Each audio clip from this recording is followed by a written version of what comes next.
अच्छा लाइबा, आप मुस्लिम लीडर्स को क्या पैगाम देंगे कश्मीर पे?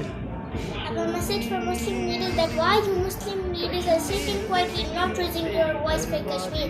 Where is your humanity? Where is your power of Iman? You don't have the power of Iman. Your power of Iman is weak. You don't remember who you were. You forgot.